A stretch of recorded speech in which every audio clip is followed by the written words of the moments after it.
జిందగీ అదొక గజిబిజి, అర్థమే కాదు ఎవరికి.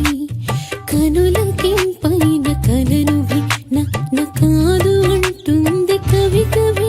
ఎదను ఎగురజేయు పదనిసలతో పదములు కలిసిలా కరుసిల్సిల శిలను కరుగదీయు సరిగమలతో ఎందర దిల్జలా.